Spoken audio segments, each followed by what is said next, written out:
Welcome back everybody. I'm down here in the shop working on the Suburban again.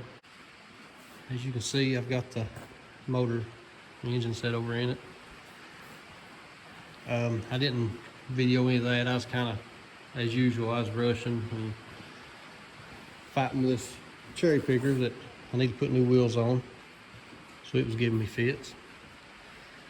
But we got the engine set in and bolted in, made it up to the transmission. The engine mounts worked good. The ICT brackets. On this year truck, these engine mounts are a pain in the butt because there's no give to them. Like they ain't slotted. It has to be dead on the money to get a boat started in it.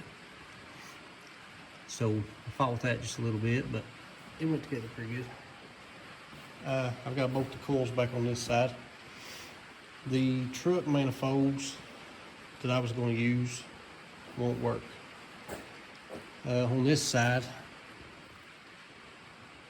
the bottom of the collector flange is going to hit the frame. It kind of kicks out to the right too far.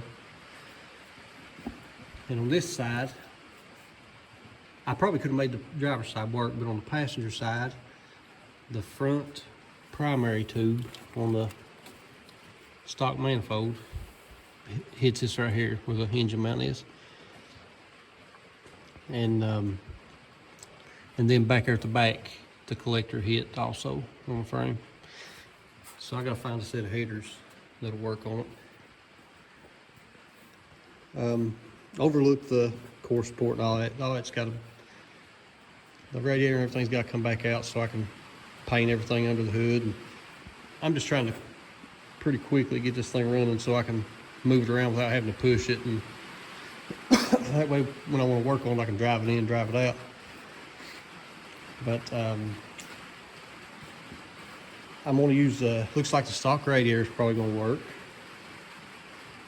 and I may even use the mechanical fan instead of electric fans on it. I don't know yet. I've not made my mind up on that yet. I'm going to be running power steering on it.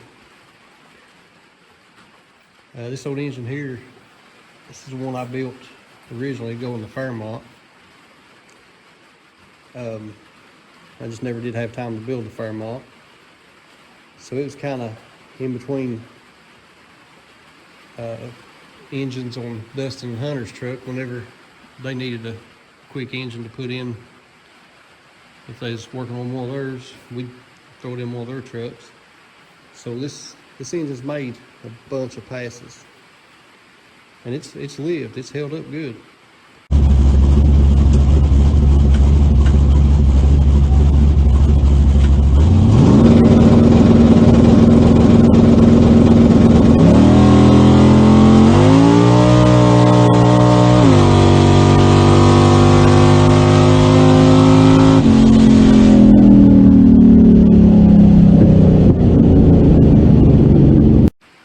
It's had plenty of nitrous run through it. It's never gave us a single problem. Never made a hiccup. It's always been pretty reliable. So I figured it's a good candidate to put in the old Suburban. It's a little overkill for the Suburban. It makes real good power.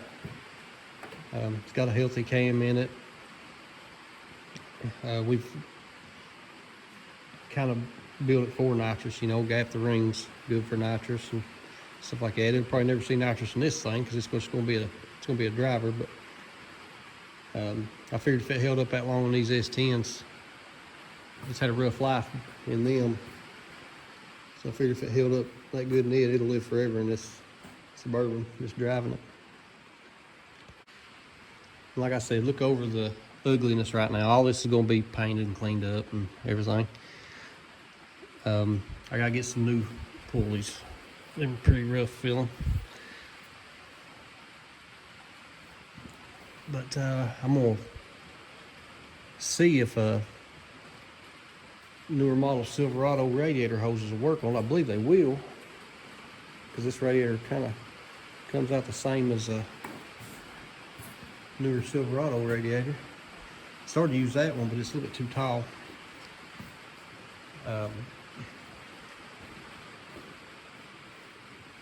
gonna try to put the radiator hoses on this. I've got the old radiator hoses off of Silverado to see if they work, and if they do, I'll buy new ones. I'm gonna do that and bolt the coils back on it. See what all little things we can get done tonight. Relatively speaking, this should work here just like the factory, because I said so.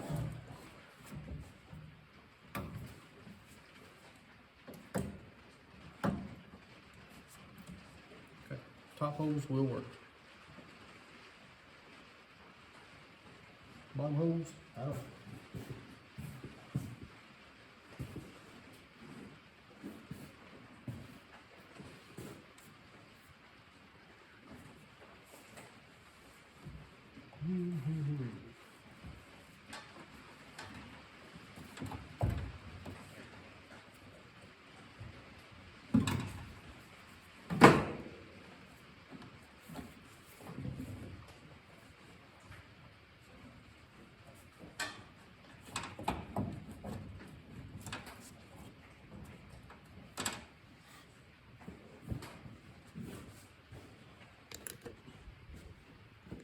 Top hose will definitely work. The bottom hose, I believe, with a little finagling, for lack of better words. I believe I can get it to work too.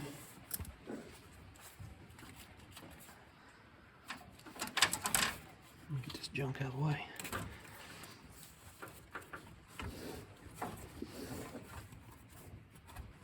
Have to trim a little bit off of it or something, but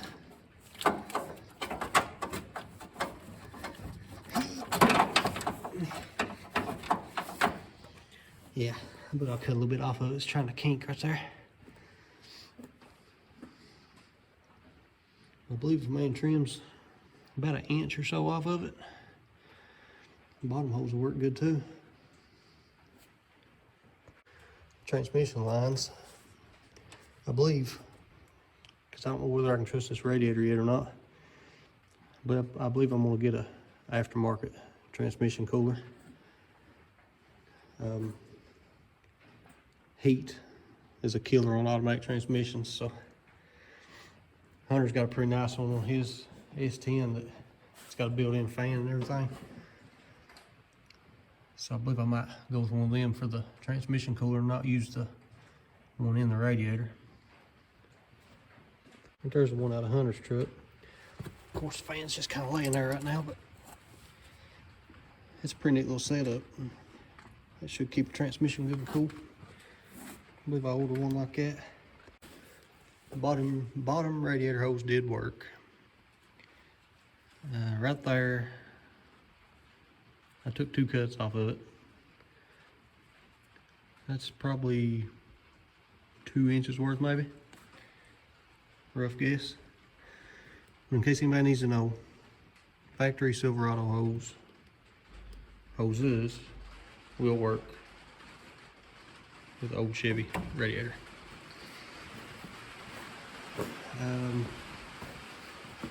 I'm not going to fool them clamps right now because I'm going to get new hoses and put new clamps and everything on it. Guess the next thing I need to do, I'm going to put my coils back on here and make sure it'll clear the brake booster and everything all right, and they should. Be a little tight, but it'll clear.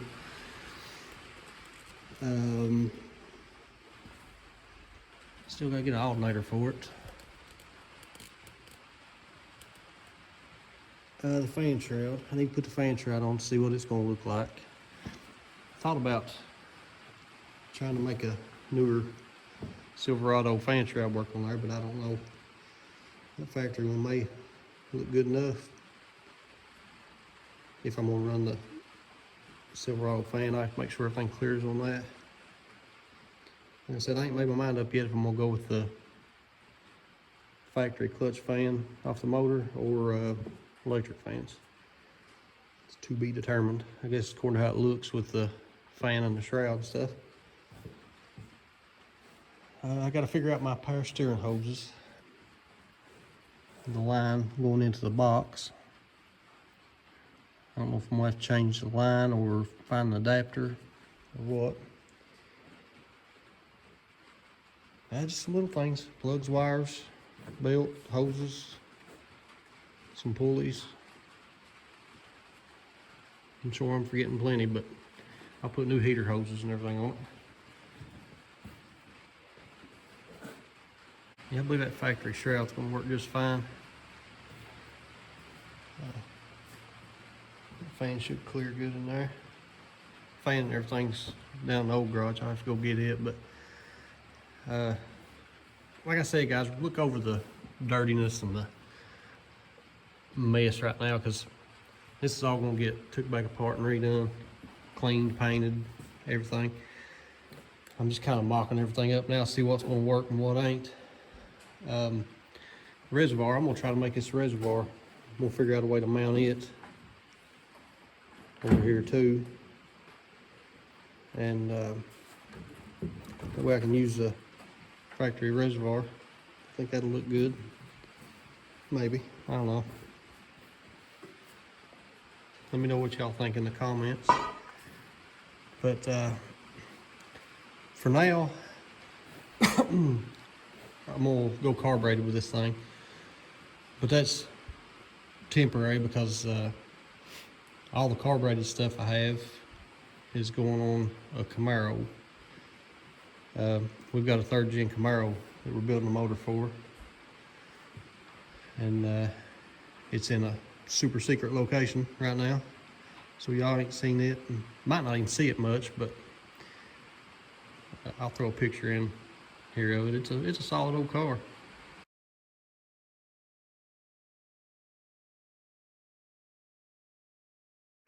But all the carbureted stuff's gonna go on it, and this is gonna be fuel injected.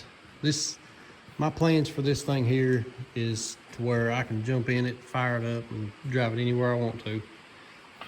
I'm gonna get it running like I want it, and be driving it while I work on the body. The body's horrible. Y'all have seen that before, but it's gonna take a long time for the body, and I won't be able to drive it and work on it at the same time. But the plan is go fuel injected after I gather up all the parts, and I've got most of it. But I've not decided whether to go with a factory ECM yet or a Holley Terminator. And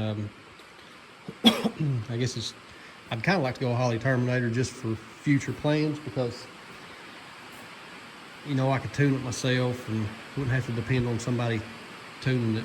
If I went with a factory ECM, then somebody else is going to have to tune it every time I make a change to it, and I like changing stuff a lot. So, but the old 3rd gen Camaro is going to get a motor a little bit spicier than this one.